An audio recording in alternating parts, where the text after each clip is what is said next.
ফাবিআইয়ি হাদিসিন বা'দাহু ইউমিনুন। আমার দিল নড়ে কোরআনের এই আয়াত শুনলে, কলিজা শুদ্ধা কাঁপা ওঠে। আল্লাহ তাআলা কোরআনে বলছেন, এই 29 পারার মধ্যেই আছে, সূরা মুরসালাতের মধ্যে আল্লাহ তাআলা বলে, বান্দা 23 বছরে আমি আমার রাসূলের কাছে এই সর্বশ্রেষ্ঠ কিতাব নাজিল করলাম। আমার সবচেয়ে শ্রেষ্ঠতম কথাগুলো আমি তোমাদের জন্য দিলাম। বান্দা, এর চাইতে আর দামি কোন কথা বললে তোমরা আমার কথা মানতা? বুঝেন নাই? ফাবিআইয়ি হাদিস, ফাবিআইয়ি হাদিস।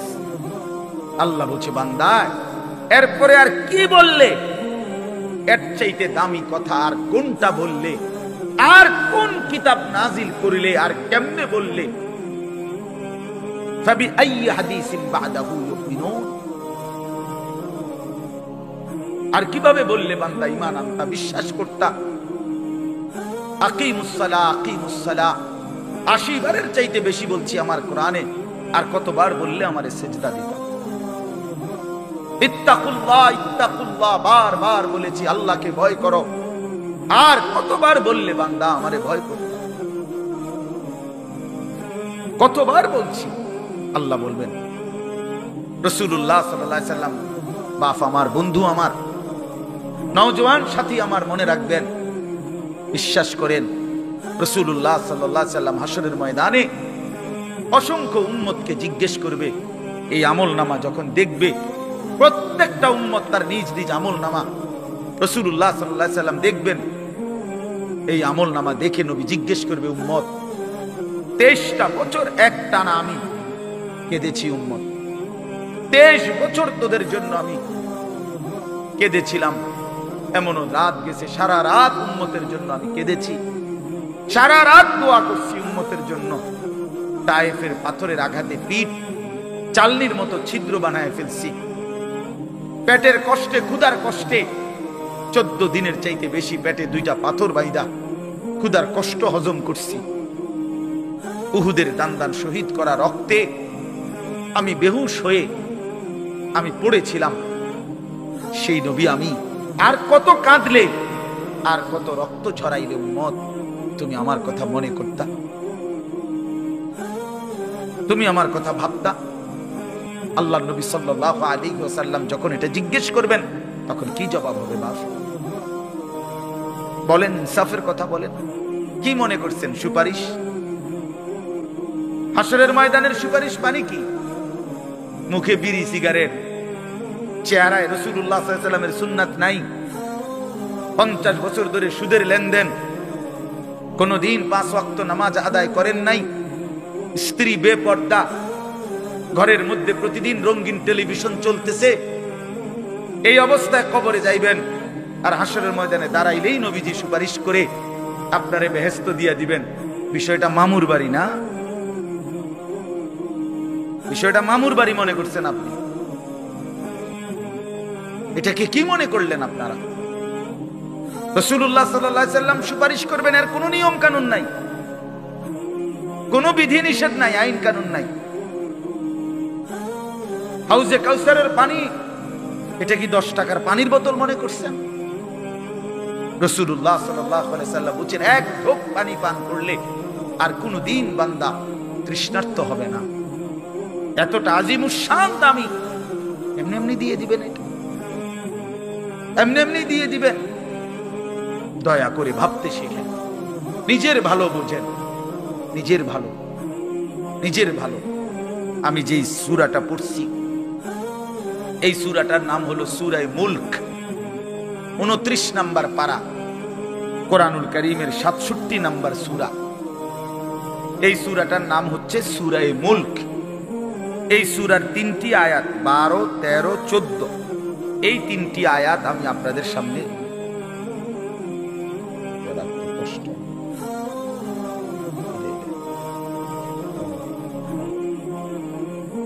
এই 3টি আয়াত আমি তেলাওয়াত করছি। এই আর অল্প একটু সময়ের মধ্যে আমি আপনাদের সামনে এই 3টা আয়াতকে সামনে রেখে কয়েকটা কথা বলতে চাই। প্রথম কথা, আপনারা রাগ হইয়েন না, আমি আপনাদেরই অঞ্চলের মানুষ, এখন আপনারাও আমার, আমিও আপনাদের। আল্লাহর কোরআন শিখেন। আমার কথা হলো, আমি বলি না যে সবাই সব জেনারেল পড়া বন্ধ করে দেন, অর্থগুলো আপনি একটু সময় কথা, যারা চাকরি করেন, ব্যবসা করেন, বুড়া মানুষেরও অনেক বয়স্ক লোক কইলে না আর কইয়া লাভ নাই, এই বয়সও না নাই, বিড়ি খাই না বয়স আছে। হ্যাঁ মাশাআল্লাহ, বিড়ি খাইতে কইলে চা দোয়ানে গপ মারুন না, বয়স ঠিকই রয়েছে অন। হ্যাঁ অখনো টেলিভিশন 3 ঘন্টা চাইতে কইলে মাশাআল্লাহ কাকুর শরীরে বল আছে। মানুষের বেডির নাচ দেখবো, এতে কোনো লজ্জা শরম নাই। দুনিয়া ভোগ করতে বললে ভাত খাইছে মাত্র, এখন যদি বলেন আবার আপেল খাইবেন নি, হদ পেঁয়াজু খাইবেন নি, চা দোকানে গেছে আর আবার খাবে। দুনিয়া পুরাটা ভোগ করবে। 90 বছরেও দুনিয়া ফুরায় না, 90 বছরেও আখেরাত মনে পড়ে না। আফসোসের ব্যাপার নেই। আল্লাহ বলছে কোরআনে, আলাম ইয়ানি লিল্লাযীনা আমানু আন তাখশা কুলুবুহুম লিযিকরিল্লাহ। এই আমার ঈমানদার বান্দা, আমায় আল্লাহর ভয়ে, আমার স্মরণের জন্য, আমার বন্দেগীর জন্য তোমার দিলটা নরম হওয়ার সময় আজও কি হয়নি বান্দা? 365 দিনে খোদার একটা বছরে যে কোনো দিন ফজরের নামাজ পড়লা না যুবক, তোমারে যেন আল্লাহ ডেকে বলে, হায় বান্দা, তাহলে কি আর কোনো দিন নামাজ পড়বা না?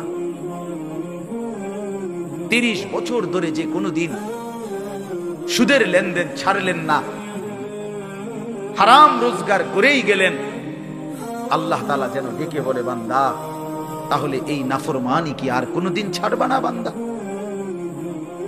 সিদ্ধান্ত নিয়ে ফেলছো তাইলে আজীবন সুদের উপরেই থাকবা, আজীবন মিথ্যার উপরেই থাকবা।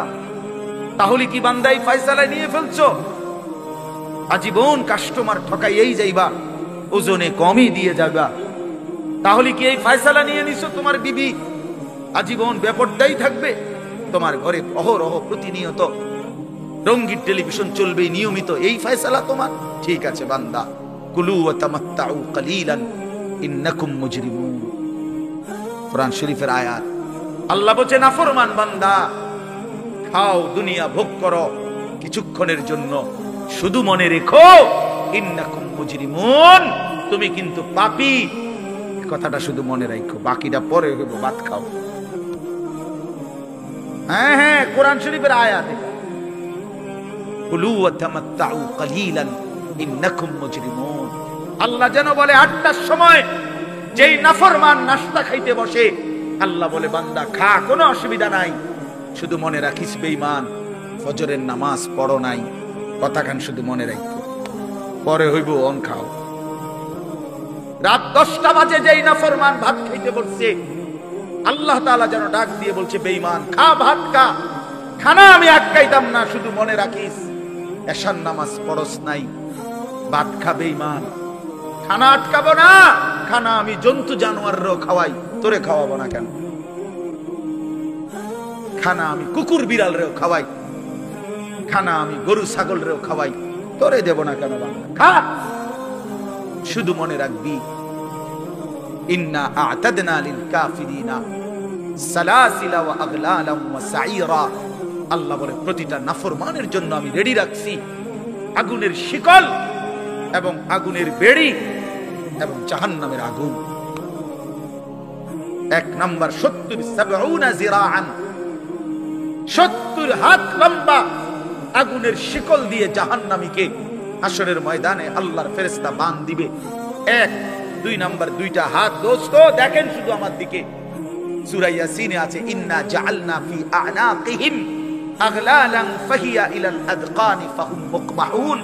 এটার অর্থ হলো এই যে হাসরের ময়দানে প্রত্যেকটা পাপী নাফরমানকে ফেরেশতা 2 হাত আলগি দিয়া এইভাবে ঘাড়ের সাথে বাঁধ দিয়া ধইরা, এই 2 থুতনির নিচে 2 হাত এভাবে দিয়া এইভাবে বাঁধ দিয়া, আল্লাহর কসম, রব্বে কাবার কসম করে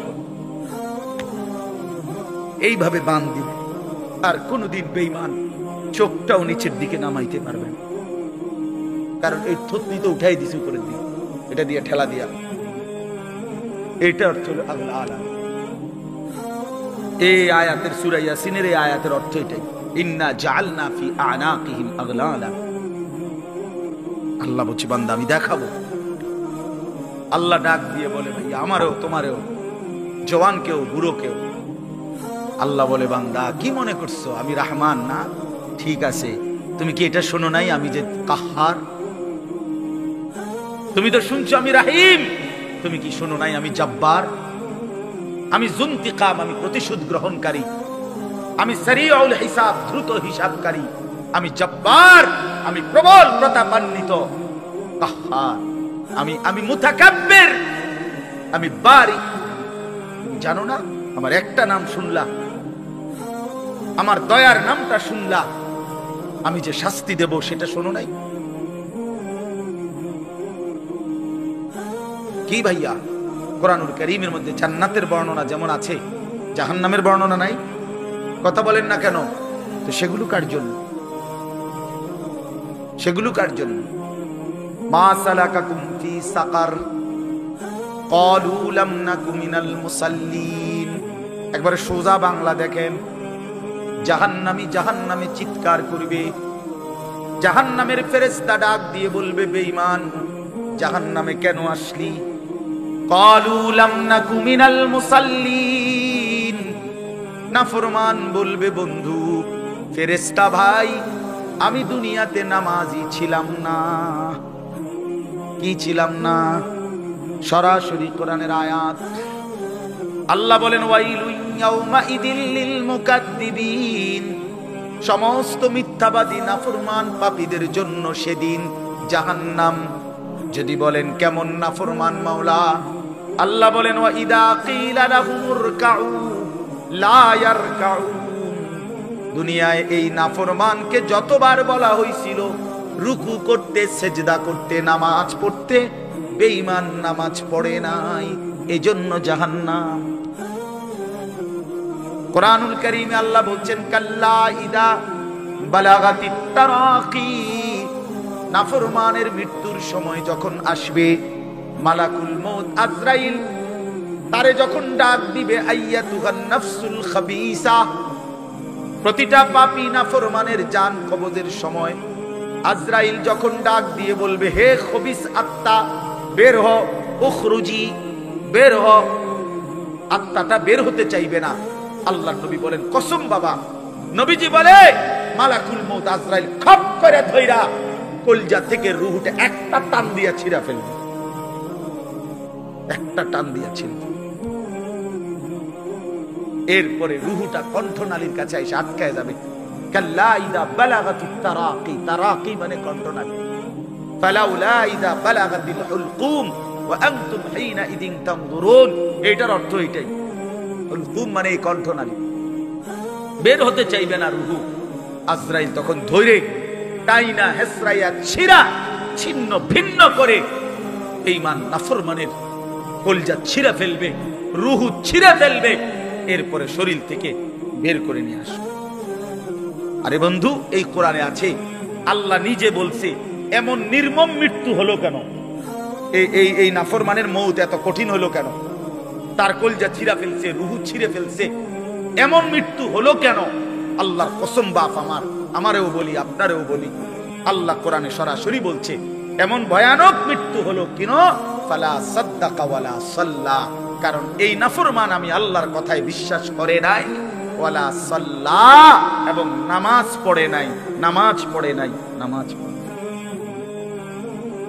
হ্যাঁ, বেনামাজি সন্তান মনে রাখো, বাদ দুগা খাইতে এলে খুব মাতবর, মোবাইল একখান টিপে, মোটরসাইকেল একখান চালায়। হ্যাঁ, বাহ বাহ বাহ বাহ বাহ। আর কি, আর ধরে কে? আমার একটা মোটরসাইকেল আছে, আমার একটা মোবাইল আছে, আমার কিছু বন্ধু আছে যারা আমার সারাক্ষণ অসৎ সঙ্গ দেয়। যখনই আমার সমস্ত নাফরমানি মন চায়, কিছু অসৎ বন্ধু মিলে যায়, যে বন্ধুরা আমার সারাক্ষণ চরিত্রহীনতা শিখায়, অসভ্যতা, নোংরামি, অশ্লীলতা, বেহায়াপনা শিখায়। এমন কিছু বন্ধু যার মিলে গেছে, একটা মোটরসাইকেল মিলে গেছে, একটা মোবাইল মিলে গেছে, তো নারীর ছবি, আড্ডা, জিনা, ব্যভিচারের দৃশ্য, মদের আড্ডা, জুয়ার আড্ডা, নারীর আড্ডা, নারীর আলাপ, অথবা মোবাইলের অস্থির ছবি দেখা, এই জিন্দেগি মুসলমান? এর জন্যই আল্লাহ তাআলা আমাদেরকে মুসলমানের ঘরে বানাইছিলেন। এই জন্যই আমার বাবা মুসলমান, এই জন্যই আমার মা মুসলমান। আল্লাহ আপনি মাফ করে দেন। ইনসাফের সাথে ভাইবেন। অনেক নওজোয়ান ভাই, সবাইরে অনুরোধ করলাম, দোস্ত আমার ইনসাফের সাথে ভাইবেন, নিজেরে নষ্ট করেন না। ছেলেরা আমার, ভাইয়া নিজেরে নষ্ট করো না ভাই। নওজোয়ান ভাই নিজেরে নষ্ট করো। শেষ পর্যন্ত কেউ নাই, শেষ পর্যন্ত একদিন, দিন শেষে, রাত শেষে দেখবেন আমার সাথে কেউ নেই, আমি একাই, আমি একাই। একদিন কবর আমার সব সম্পর্ক ছিন্ন করে দিবে, একদিন মৃত্যু আমাকে সব ভুলায় দিবে, সব ভুলায় দিবে। এই সূরাটার নাম হলো সূরা মুলক। এটা কোরআন শরীফের অত্যন্ত ফজিলতপূর্ণ একটা সূরা। মাত্র 30টা আয়াত এই সূরার মধ্যে। আল্লাহ নবী সাল্লাল্লাহু আলাইহি ওয়াসাল্লাম বলছেন, এই সূরাটি যে নিয়মিত তেলাওয়াত করবে, আল্লাহ নবী বলেন, তুমজিহি মিন আযাবিল কবর, এই সূরা মুলক তাকে কবরের আযাব থেকে রক্ষা করবে। এটাই সূরার ফজিলত। এজন্য আলহামদুলিল্লাহ উলামায়ে কেরাম, আমাদের মাদ্রাসাগুলোর তালিবে ইলম এবং আল্লাহওয়ালা বুজুর্গানে দ্বীন সব সময় রাত্রিবেলা ঘুমের আগে আগেই এই সূরা মুলক তেলাওয়াত করে। 4-5 মিনিট সময় লাগে, কিন্তু এই সূরার বড় ফজিলত হলো, আল্লাহ নবী সাল্লাল্লাহু আলাইহি সাল্লাম বলেন, এই সূরা কবরের আযাব থেকে রক্ষা করবে, কবরের আযাব থেকে রক্ষা করবে। আমার ভাই, আমার বন্ধু, রাসূলুল্লাহ সাল্লাল্লাহু আলাইহি সাল্লামের অগণিত হাদিস এই কথার প্রমাণ করে যে কবরে আযাব হবে। হাসরের আযাব তো আছেই, জাহান্নামের আযাব তো আছেই, কবরেও আযাব হবে। মেন বিচার তো হবে হাসরের ময়দানে, তার আগেই আযাব হবে কবর। আপনারা সহজ বাংলায় বুঝবেন। আসামি যখন ধরে ফেলে, তখন মামলার হিয়ারিং তো চলে, মামলার শুনানি তো চলে, কিন্তু সে কারাগারে ঠিকই আটকায় রয়েছে। কারাগারের কষ্ট যন্ত্রণা সে হাজতি হিসাবে ভোগ করতে থাকে। আবার যখন মামলার রায় হয়, তখন সে আবার আসামির পরে হিসাব করে, কিন্তু কষ্ট লাঞ্ছনা এটা তো তার শুরু হয়ে যায়। যদিও এখনো বিচার শেষ হয় নাই, বিচার প্রক্রিয়া দিন, 10 দিন, 50 দিন, 20 দিন, 1 মাস পর পর মামলার ডেট পরে শুনানি হয়, কিন্তু সে তো থাকে কারাগারে, সে তো থাকে কারাগারে। তো আল্লাহ পাক রব্বুল আলামিন বলেন, নাফরমান সে তো হাসরের ময়দানে বিচার হবে চূড়ান্ত, কিন্তু কবর থেকেই আযাব শুরু, কবর থেকেই আযাব শুরু। রাসূলুল্লাহ সাল্লাল্লাহু আলাইহি সাল্লাম খুব বেশি হাদিসের মধ্যে আছে, একজন বিখ্যাত সাহাবী, আপনারা সবাই ওনার নাম জানেন, ইসলামের 3য় খলিফা হযরত ওসমান রাদিয়াল্লাহু তাআলা আনহু। কিতাবের মধ্যে আছে, আমরা নিজে আত-তাযকিরা, আমার কাছে কিতাব আছে আরবি, ইমাম কুরতুবী রাহমাতুল্লাহ আলাইহির লিখিত কিতাব, ওখানে আছে হযরত ওসমান রাদিয়াল্লাহু তাআলা আনহু যখন কোনো কবরের সামনে দাঁড়াইতেন তো প্রচন্ড কাঁদতেন, ভীষণ কাঁদতেন। হাত্তা ইয়াবুল্লা লিহিয়াতাহু, কাঁদতে কাঁদতে উনার দাড়ি ভিজে যেত। তো উনার সাথীরা জিজ্ঞেস করতেন, হযরত আপনি জাহান্নামের কথা বললেও এত কাঁদেন না, অথচ কবরের দেখলে এভাবে কাঁদেন কেন? তো তিনি বলতেন, ইন্নাল কবরা আউয়ালু মানাজিল আখিরা, শোনো, কবর হচ্ছে আখিরাতের প্রথম ঘাঁটি। ফা ইন নাজা মিনহু ফামা বা'দাহু আইসারু মিনহু, যদি কোনো ব্যক্তি এই কবরের ঘাঁটিতে বাইচা যায়, পরবর্তী সবগুলো ঘাঁটি তার জন্য সহজ। ওয়া ইন লাম ইয়ানজু মিনহু ফামা বা'দাহু আশাদ্দু মিনহু, এই কবরে, এই ঘাঁটিতে যে জিততে পারবে না, বাঁচতে পারবে না, তো পরবর্তী সবগুলো ঘাঁটি তার জন্য তার চাইতে বেশি কঠিন। এই কথার কারণে আমি ভয় পাই, কবর দেখলে আমার মনে পড়ে, হায় আমি এই কবরের আযাব থেকে বাঁচবো কিনা, এই ভয়ে আমার কাঁদতে থাকি। এরপরে তিনি বলছেন, হযরত উসমান রাদিয়াল্লাহু তাআলা আনহু বর্ণনা করেন যে আল্লাহর নবী সাল্লাল্লাহু আলাইহি সাল্লাম বলছেন, আমার ভাই খেয়াল করে শুনেন, নবীজি নিজে বলছেন, আল্লাহ রাসূল সাল্লাল্লাহু আলাইহি সাল্লাম জীবনে কোনোদিন একটা শব্দ বানায়া বলছেন? কথা বলেন। অতিরিক্ত বলছেন, বেশতি বলছেন, শুধু ভয় দেখানোর জন্য বলছেন? তামাশা করে বলছেন? এটা আপনাদের ইয়াকিন তো? কথা বলেন না। আল্লাহ নবী সাল্লাল্লাহু আলাইহি সাল্লাম বলেন, মা রাআইতু মানজারান কাত্তু ইল্লা ওয়াল কবরু আফযাউ মিনহু। রাসূলুল্লাহ বলেন, হযরত ওসমান বর্ণনা করেন যে আমি নবীজির জবানে শুনছি, নবীজি বলছেন, হে আমার উম্মত, আল্লাহর কসম উম্মত, কবরের চাইতে অধিক ভয়ানক কোন আযাবের দৃশ্য আমি রাসূল মুহাম্মদ দেখি নাই। আমি দেখি। রাসূলুল্লাহ সাল্লাল্লাহু আলাইহি সাল্লাম বলছেন, প্রিয় ভাই আমার, আল্লাহর নবী সাল্লাল্লাহু আলাইহি সাল্লামের সরাসরি হাদিস, যে ব্যক্তি কবরের তিনটা প্রশ্নের জবাব দিতে পারবে না, রাসূলুল্লাহ সাল্লাল্লাহু আলাইহি সাল্লাম বলেন, আল্লাহ তাআলার পক্ষ থেকে তখন ফেরেশতাদের কাছে ঘোষণা আসবে, আফরিশুহু মিনান নার ওয়ালবাসুহু মিনান নার ওয়াফতাহু লাহু বাবান ইলান নার। আমার এই নাফরমান বান্দার কবরে জাহান্নামের বিছানা বিছিয়ে দাও, জাহান্নামের পোশাক পরিয়ে দাও, আর জাহান্নাম বরাবর তার জন্য কবর থেকে দরজা খুলে দাও। ফেরেশতারা যখন এই কার্যক্রমটা শেষ করবে, প্রথম জাহান্নামের বিছানা বিছায় দিছে, পোশাক পরায় দিছে, জাহান্নাম বরাবর দরজা খুলে দিছে, আল্লাহর নবী সাল্লাল্লাহু আলাইহি ওয়াসাল্লাম বলেন, একজন ফেরেশতা এসে তখন ফায়ুদরাবু লাহু বিমিতরাকাতিন মিন হাদিদিন। নবীজি সাল্লাল্লাহু আলাইহি সাল্লাম বলেন, তখন একটা লোহার হাতুড়ি, লোহার গুর্জ, লোহার হাতুড়ি দিয়ে একজন ফেরেশতা তাকে একটা আঘাত করবে। কি আঘাত? কোথায় আঘাত করবে? সরাসরি হাদিসের শব্দ, বারবাতান বাইনা উযুনাইহি, তার দুই কান বরাবর একটা আঘাত। রাসূলুল্লাহ সাল্লাল্লাহু আলাইহি সাল্লাম বলেন, ফায়াসিহু সাইহাতান, ওই নাফরমান তখন এত জোরে চিৎকার করবে, ইয়াসমাউহা মান ইয়ালিহি ইল্লা সাকালাইন, মানুষ এবং জিন ব্যতীত আল্লাহর সমস্ত সৃষ্টি ওই বেঈমানের চিৎকার শুনতে পায়। কবরের আযাব। ছেলেরা আমার, দোস্ত আমার, বাপ আমার, বন্ধু আমার, আপনি হাসলেও কবরে যাইতে হবে, কাঁদলেও কবরে যাইতে হবে। রাজপ্রাসাদের ওই অট্টালিকাতে যে থাকে সেও একদিন মরে যাবে, জীর্ণ কুঠিরে কুড়ে ঘরে যে থাকে সেও মরে যাবে।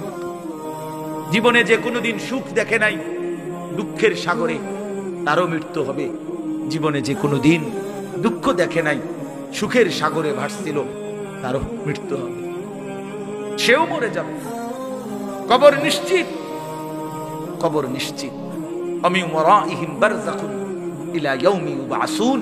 আল্লাহ তাআলা মৃত ব্যক্তিকে বলবে, বান্দা, কোরআন শরীফের আয়াত, এখন থেকে নিয়ে ইসরাফিলের ফুঁতে হাসরের ময়দানে উঠানো পর্যন্ত বারযাখ মানে কবরের জীবনে পড়ে থাকো। ভেবে দেখেন, ভেবে দেখেন, শুধু এক মিনিট। আমিও ভাবি, আপনিও ভাবেন। হাদিসের মধ্যে আছে, মা বাইনান নাফখাতাইন 40। ইসরাফিল প্রথম ফু দিলে জমিনের সবকিছু মাটির নিচে চলে যাবে। দ্বিতীয় ফু দিলে মাটির নিচ থেকে আবার সবাই উঠে হাসরের ময়দানে দাঁড়াবে। তো নবীজি সাল্লাল্লাহু আলাইহি সাল্লাম বলছে, এই দুই ফুঁয়ের মাঝখানে ব্যবধান হবে 40। তো মুহাদ্দিসিনে কেরাম, উলামায়ে কেরাম বলেন, কেউ কেউ এই দুই ফুঁয়ের মাঝখানে ব্যবধান হতে পারে 40,000 বছর। তাহলে ধরে নেন, সর্বশেষ যেই লোকটা কবরে গেছে, যদি তার কবরে আযাব হয়, তাহলে তার কবরের আযাব ভোগ করতে হবে 40,000 বছর। এবার বলেন তো, এখন যারা মরতেছে, এবার বলেন তো রাসূলুল্লাহ সাল্লাল্লাহু আলাইহি সাল্লামের জামানায় যারা মারা গেছে, এবার আরো পিছনে যান, ইব্রাহিম আলাইহিস সালামের জামানায় যারা মারা গেছে, এবার আরো পিছনে যান, নূহ আলাইহিস সালামের জামানায় যেই অবিশ্বাসী বেঈমানগুলো মারা গেছে, তারা আজকে কত বছর যাবত কবরে আযাব ভোগ করতেছে। বুঝছেননি আমার কথাটা? হ্যাঁ, কোরআন শরীফে আছে, ওমান আ'রাদা আন যিকরি ফাইন্না লাহু মাঈশাতান দানকা ওয়া নাহশুরুহু ইয়াওমাল কিয়ামাতি আ'মা। আল্লাহ বলেন, আমার শরণ থেকে যে মুখ ফিরায় নিল, আমার বন্দিগি, আমার ইবাদত, আমার হুকুম পালন, আমি তার জীবন করে দেব সংকীর্ণ, এবং তার হাসরের ময়দানে উঠাবো অন্ধ। এই জীবন সংকীর্ণ করার একাধিক তাফসীর, এর মধ্যে একটা তাফসীর হলো এইটা, যে আল্লাহ জীবন সংকীর্ণ করে দিবে মানে তার কবরের মধ্যে, তার কবরটাকে একেবারে সংকীর্ণ করে দিবে, আল্লাহ রাসূল বলছে নাফরমানের কবর রাইকা যখন ফেরেশতা চলে যাবে, কবর ডান পাশের মাটি তারে একটা চাপ দিবে বাম দিকে, বাম দিকের মাটি এক ডান দিকে। আল্লাহর কসম ডান পাশের হাড্ডি পাঁজর ভাঙ্গা ডান দিকে বাম দিকে চলে যাবে, বাম দিকের হাড্ডি পাঁজর ভাঙ্গা। রাসূলুল্লাহ সাল্লাল্লাহু আলাইহি ওয়াসাল্লাম বলছে বন্ধু দেখেন, হাত্তা তাখতালিফা আদলাহু, এই দুই আঙ্গুল যেভাবে এভাবে একটার ভিতরে ঢুকে গেছে, খোদার কসম ডান পাশের হাড্ডি পাঁজর বাম পাশের হাড্ডি পাঁজর এইভাবে একটার ভিতরে ঢুকে যায়। এইটার অর্থ এটা।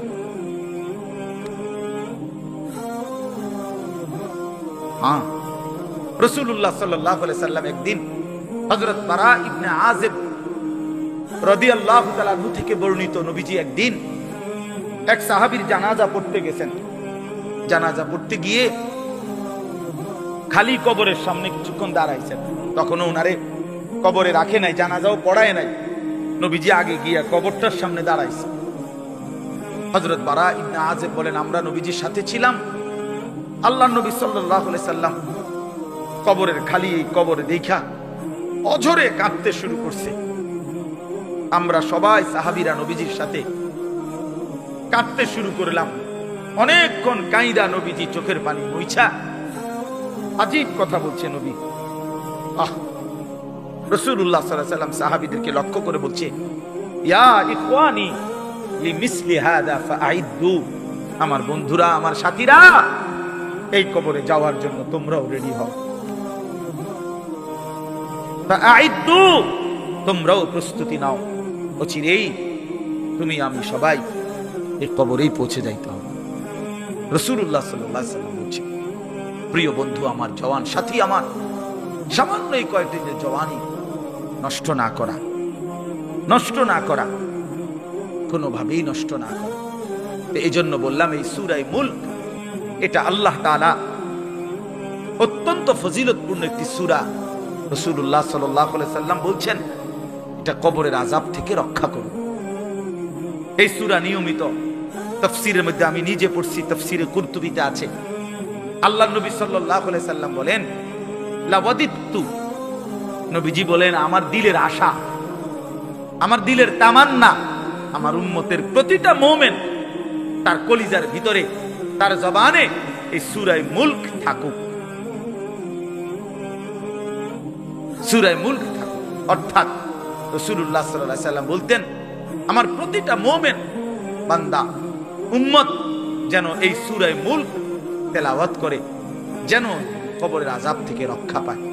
নবীজি 5 ওয়াক্ত নামাজের পরে, আল্লাহর কসম ভাই এখানে অনেক ওলামায়ে কেরাম আছে, আপনি জিজ্ঞাসা করেন, নবীজি 5 ওয়াক্ত নামাজের পরে, সরদার দু আলম নবীর তো কোনো গুনাহ নাই, তিনি নিষ্পাপ, তিনি তো জান্নাত উদ্বোধন করবেন। আনা আউয়ালু মান ইয়াকরাউ বাবাল জান্নাহ, নবী বলছে আমি সেই মুহাম্মদ যে প্রথম জান্নাতের দরজা আমি নাড়বো, জান্নাতের কড়া নাড়বো আমি মুহাম্মদ। ভেতর থেকে ফেরেশতা বলবে আপনি কে? আমি বলবো মুহাম্মদ। ফেরেশতা বলবে আনতাজিরু লাক, আমি তো আপনার অপেক্ষাই করছিলাম, আপনি আসবেন বলেই তো অপেক্ষায় ছিলাম, আপনি উদ্বোধন করে দিলেই তো বাকিরা ঢুকবে। তো সেই নবী যিনি জান্নাত উদ্বোধন করবেন, তিনি 5 ওয়াক্ত নামাজের পরে ভাইয়া প্রতিদিন তিনি যেই কথাটা দোয়া করতেন, এর মধ্যে একটা দোয়া এটা, আল্লাহুম্মা ইন্নী আউযু বিকা মিন আযাবিল কবর ওয়া মিন ফিতনাতিল কবর ওয়া মিন ফিতনাতিল মাসীহিদ দাজ্জাল ওয়া মিন ফিতনাতিল মাহইয়া ওয়াল মামাত। আল্লাহ আমি কবরের আযাব থেকে পানাহ চাই। নবীজি নিজে বলতেন, নবীজি নিজে বলতেন। প্রিয় ভাই বাবা আমার, চলেন সবাই নিয়ত করি, নিজেকে গুনাহ থেকে বাঁচানো দরকার, নিজের আল্লাহর নাফরমানি থেকে বাঁচানো দরকার। আল্লাহ তাআলা বলেন, ইন্নাল্লাযীনা ইয়াখশাউনা রাব্বাহুম বিল গায়ব, আমি আল্লাহকে না দেখে আমার কথাগুলো আখিরাত সম্পর্কিত এগুলোকে না দেখে যারা আমি আল্লাহকে ভয় করে, আখিরাতকে ভয় করে, জাহান্নামকে ভয় করে, কবরকে ভয় করে, আল্লাহ বলেন তাফসীরের মধ্যে লিখছে ভয় করে মানে হলো গুনাহ বর্জন করে। কোন ব্যক্তি আল্লাহকে ভয় করে, খোদার কসম এই কথার অর্থ হলো গুনাহ ছেড়ে দেয়। যে গুনাহ ছেড়ে দেয় সে আল্লাহকে ভয় করে, যে আল্লাহকে ভয় করে সে গুনাহ ছেড়ে দেয়। কোন নাফরমান আল্লাহকে ভয় করে না, আল্লাহকে ভয় করলে গুনাহ করতে পারে না। বুঝেন নাই বাংলা কথাটা? এটা কাগজের এই পিঠ ও পিঠ, কাগজের এই পিঠ ওই পিঠ। এই পিঠে যদি লেখা আছে আল্লাহর ভয়, ওই পিঠে লেখা থাকবে গুনাহ বর্জন। যে গুনাহ ছেড়ে দেয় সে অটোমেটিকলি আল্লাহকে ভয় করে, যে আল্লাহকে ভয় করে সে গুনাহ বর্জন। এজন্য তাকওয়ার অর্থ আল্লাহর ভয়, এটার প্রথম অর্থ হইল গুনাহ বর্জন। মান খাশিয়ার রহমান, আল্লাহকে ভয়, এটার প্রথম অর্থ গুনাহ বর্জন, গুনাহ বর্জন। আমার শায়েখ আল্লামা মুফতি মুশতাকুর নবী সাহেব সব সময় চিল্লায় মাহফিলে, অনেক সময় আহাজারি করে বলে যে বাপ, গুনাহ আগুন, গুনাহ আগুন, গুনাহ আগুন। প্রতিটা গুনার পিঠে, ওই পিঠে আগুন আছে। নারীর প্রতিটা বেপর্দা দৃশ্যের মধ্যে খোদার কসম আগুন জ্বলে। ওই সিনেমার নর্তকীর শরীরে আগুন জ্বলে, ওই নায়িকার শরীরে আগুন জ্বলে, মোবাইলের ওই অস্থির ছবির মধ্যে আগুন জ্বলে, মদের আড্ডায় আগুন জ্বলে, জুয়ার আড্ডায় আগুন জ্বলে, সুদের টাকায় আগুন জ্বলে, ঘুষের টাকায় আগুন জ্বলে, বেপর্দা নারীর শরীরে আগুন জ্বলে। ওইটা রূপ না, ওইটা আগুন, ওইটা জাহান্নাম, ওইটা জাহান্নাম। আল্লাহ তাআলা বলেন ইন্নাল্লাযীনা ইয়াখশাউনা রাব্বাহুম বিল গায়ব। আল্লাহ তাআলা বলেন আমার যে বান্দারা আমার আখিরাত, আমার জাহান্নাম, আমার পরকাল, আমার কবর, এই কথাগুলোকে ভয় করে, আমি আল্লাহকে ভয় করে, না দেখে, না দেখে, আল্লাহ বলেন আমি ওয়াদা দিলাম লাহুম মাগফিরাতুম ওয়া আজরুন কাবীর, আমি তাদের পেছনের সব গুনাহ মাফ করে দেব আর আমার সবচেয়ে বড় পুরস্কার জান্নাত দিয়ে দেব। এরপরে আল্লাহ বলেন ওয়া আসিররু কাওলাকুম আবিজহারু বিক ইন্নাহু আলিমুম বিযাতিস সুদূর। মানুষের তিনটা অবস্থা কথার ক্ষেত্রে, মানুষ তার অভিব্যক্তির ক্ষেত্রে তিনটা অবস্থা হয়। মানুষ কখনো জোরে কথা বলে, মানুষ কখনো আস্তে কথা বলে গোপনে, আর কখনো মানুষ অন্তরে জল্পনা কল্পনা করে, ঠিক না? এই তিনটাই অবস্থা, তিনটাই অবস্থা। তো আল্লাহ তাআলা বলেন, এনে একটা ছোট্ট তাফসীরের মধ্যে আছে, মক্কার কুরাইশরা, কাফেররা নবীজির বিরুদ্ধে দিবানিশি ষড়যন্ত্র করত, বুঝছেন? তো ষড়যন্ত্র করতে বইলে মাঝে মধ্যে এই বেকুবরা বইলে কইতো আস্তে কো, আস্তে, এই আস্তে কো বেটা, আসিররু, আস্তে কথা বলো, কাই লা ইয়াসমা রাব্বা মুহাম্মদ, মুহাম্মদের খোদা যেন শুনতে না পায়। শুনলে কি অসুবিধা হইব? হেরাই বলতো শুনলে জিবরাইলের কাছে কইয়ে দিব, হে আবার মুহাম্মদের কাছে একবারে ফেঁসে করবে। হ্যাঁ, তাফসীরের মধ্যে আছে। আল্লাহ তাআলা বলেন হায় হায় বেওকুফ, কি বললি, কি ভাবলি, আল্লাহরই চিনলি না, আল্লাহকেই চিনলি। হ্যাঁ, অনেক নওজোয়ান হ্যাঁ বেচারা ইয়ারফোন লাগাইলে মনে করে কেউ শোনে না, না ইয়ারফোন লাগাইলেছে আর কি, বুঝেন না? কানের মধ্যে দুইটা বল্টু লাগাইছে, খালাস, আর তো দুনিয়ার কেউ শুনে না। আরে নাফরমান, দুনিয়ার কেউ শুনে না সেটা তো কথা না, আরশ আজিমের মালিক তো শুনে। ওয়া আসিররু কাওলাকুম আবিজহারু বিহি, রব্বুল আলামিন বলেন তোমরা যদি আস্তে কথা বলো, আবিজহারু বিহি ইন্নাহু আলিমুম বিযাতিস সুদূর। আল্লাহ বলে শুধু এই দুইটা না বান্দা, আস্তে বলো, জোরে বলো, অথবা অন্তরের ভিতরে যা লুকায়িত করো, আমি আল্লাহ সবটাই পুরাপুরি জানি। এরপরে শেষ অসাধারণ একটা যুক্তি আল্লাহ দেখাইছে, এই শেষ কথা আমার, আলা ইয়ালামু মান খালাক, আজীব কথা। আল্লাহ বলে আচ্ছা বান্দা, তোমার আমি একটা কথা জিজ্ঞাই, তুমি আমার কথাটার উত্তর দাও। একটুর কথা কি তুমি বুঝো না যে আলা ইয়ালামু মান খালাকা, যে সৃষ্টি করলো, যে বানাইলো, তিনি জানবে না, তিনি বুঝবে না, তিনি শুনবে না, এটা তুমি কেমনে বাজলা? তুমি কও, তোমার বিবেকে কি? এতটি ভাত খাইয়া বুঝিয়ে কথাটা বুঝলা না, এতদিন দুনিয়ার থেকে বুঝিয়ে কথাটা বুঝলা না। আলা ইয়ালামু মান খালাক, এই তৃতীয় আয়াত। আল্লাহ বলেন যিনি সৃষ্টি করলেন তিনি জানবে না? যে কোম্পানি এটা বানাইছে সে জানে না এখান দিয়ে কথা বলে না, এখান দিয়ে কথা বলে? কথা বলেন না কেন? তো যিনি সৃষ্টি করলেন আল্লাহ, আমরা কি করছি না করছি তিনি আমাদের কথা জানবেন না? কথা বলেন না, বলেন না, শুনেন তিনি? আল্লাহ শুনেন কিনা, দেখেন কিনা, জানেন কিনা? ওহুয়াল লতীফুল খবীর। আল্লাহ বলেন তিনি সূক্ষ্ম থেকে সূক্ষ্ম, বিন্দু থেকে বিন্দু সেটাও জানেন। খবীর, পুরা সৃষ্টির খবর একসাথে তিনি পূর্ণ রাখেন, পূর্ণ রাখেন। এজন্য দোস্ত আমার, রাত 2টা বাজে, নওজোয়ান মনে করছে চারিদিকে কেউ জেগে নাই, সবাই ঘুমায় গেছে। এজন্য সে মোবাইলের উলঙ্গ ছবি দেখছে। আল্লাহ ডাক দিয়া বলে, আনিস আমি আছি। মালিক ডাক দিয়া বলে, আলাম ইয়ালাম বিআন্নাল্লাহা ইয়ারা। তুমি কি এই ভেবেছো তুমি জানো না বান্দা, আমি যে সারাক্ষণ তোমাকে দেখি। আল্লাহ তাআলা রাতেও দেখে, দিনেও দেখে, একাকীও দেখে, প্রকাশ্যও দেখে, অন্ধকারেও দেখে, আলোতেও দেখে। 7 আসমানের উপরে কোনো ফেরেশতা হাঁটলেও মালিক দেখে, 7 তবক জমিনের নিচে কোনো পিঁপড়া হাঁটলেও মালিক দেখে। আটলান্টিক মহাসাগরের যে প্রাণী গভীর তলদেশে, আল্লাহ তাকেও দেখে। হিমালয়ের সুউচ্চ চূড়ায় যে প্রাণী, আল্লাহ তাকেও দেখে, তাকেও দেখে। ওয়া'লামু মা ফিল বাররি ওয়াল বাহর, জলে স্থলে যা আছে আল্লাহ বলেন সব তিনি জানেন। ওয়ামা তাসকুতু মিন ওয়ারাকাতিন ইল্লা ইয়া'লামুহা, একটা গাছের পাতাও যদি পড়ে আল্লাহ বলেন আমি তাও জানি। ওয়ালা হাববাতিন ফি যুলুমাতিল আরদ, মাটির তলদেশে যেই চারা দানা বীজ তোমরা রোপণ করছো, বপন করছো, আল্লাহ বলে কোন দানা কোন চারা আমি তাও জানি। ওয়ালা রাতবিন ওয়ালা ইয়াবিসিন, শুকনায় কি আছে ভিজাতে কি আছে আমি সব জানি। ইল্লা ফি কিতাবিম মুবিন, ওহ মালিক বলে শুধু জানি না রে বান্দা, আর আমি সব কিছু আমার তাকদীরে লৌহে মাহফুজের মধ্যে স্পষ্ট করে লিখে রাখছি, লিখে রাখছি, লিখে রেখেছি। অতএব বাপ আমার, বন্ধু আমার, দয়া করে মেহেরবানি করে এই মাহফিলগুলো আসলে আপনাদের কাছে কোনো 23 বছরের পুরা ইসলাম বুঝানো, একদিনে 1 ঘন্টা এটা না। অর্থ হলো বিবেকটা জাগানো, অনুভূতিটা একটু জাগানো, ঠিক না? একটু যেন মানসিকতাটা বাড়ে, একটু মানসিকতাটা যেন বাড়ে। দুনিয়া ভুলেন, আখিরাত ফিকির করে, আখিরাতের ফিকির করে, আখিরাতের ফিকির করে। যুবক ভাই নিজের ক্ষতি করেন না, নওজোয়ান ভাই নিজের ক্ষতি করেন।